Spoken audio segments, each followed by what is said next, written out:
Hi friends, இன்றைக்கி நம்ம என்ன பார்க்க போகிறோம்னா மட்டன் சுக்கா தான் பார்க்க போகிறோம். அதுக்கு நம்ம உள்ளி 2 உள்ளி 3 தக்காளி 3 பச்சை மிளகாயை வெட்டி அதை வந்து தேங்காய் எண்ணெயில் கறிவேப்பிலை போட்டு நல்லா வதக்க போகிறேன். ப்ரௌனிஷ் கலர் ஆக வதக்கிற அளவுக்கு நல்லா கிண்டின பிறகு அதில் மட்டன் மசாலா, சில்லி மசாலா, அடுத்து கறி மசாலா, மஞ்சள், தேவையான உப்பு, அதுக்கப்புறவு மல்லித்தூள், இவ்வளவும் நம்ம என்ன செய்ய போகிறோன்னா போட போகிறோம். சுக்காவுக்கு மெயினாக மசாலா தான் ரொம்ப இம்பார்ட்டன்ட்.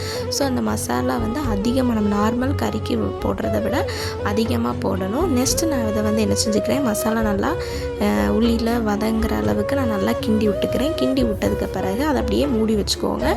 அடுத்து நம்ம என்ன பண்ணணும்னா மட்டன் நல்லா கழுவி 3 விசில் குக்கரில் அடிக்கிறது வரை நல்லா சின்ன உள்ளியும் போட்டு உப்பும் போட்டு நல்லா வந்து 3 விசிலுக்கு வர விட்டதுக்கு பிறகு அந்த மட்டனை வந்து என்ன செய்யுங்க, அந்த தண்ணியும் ஊற்றி ப்ளஸ் இந்த மட்டனில் வந்து என்ன பண்ணுங்கள், இந்த மட்டனை வந்து இப்போ நம்ம வதக்குறோம் பார்த்தீங்களா, அதில் போட்டுட்டு அந்த மட்டனில் உள்ள தண்ணியை வந்து அதில் ஊற்றும்போது சுக்காவுக்கு வேறு டேஸ்ட்டு கொடுக்கும். வெளியுள்ள தண்ணி ஊற்றாமல் அந்த தண்ணி நீங்கள் ஊற்றுனீங்கன்னா டேஸ்ட் வந்து அப்படி இருக்கும், வேறு லெவலில் இருக்கும். கண்டிப்பாக ட்ரை பண்ணி பாருங்கள்.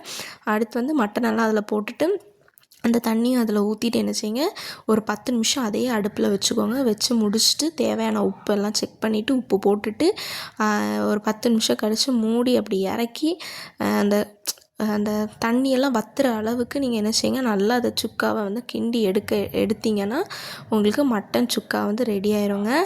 ஆனால் மட்டன் சுக்காலேயே மெயின் வந்து மசாலா ப்ளஸ் அந்த மட்டனோட நம்ம சூப்பு தண்ணி, இது ரெண்டத்தையும் நீங்கள் அதில் விட்டு நீங்கள் பண்ணிங்கன்னா உங்கள் மட்டனை இந்த ரெசிப்பியில் வைக்கிறீங்கன்னா கண்டிப்பாக அடுத்து வந்து மட்டன் வந்து உங்கள்கிட்ட தான் வச்சு கேட்பாங்க. இதே மாதிரி தான் பீஃபையும் நீங்கள் வச்சிங்கன்னா அசல் மட்டன் மாதிரியே தான் இருக்கும்.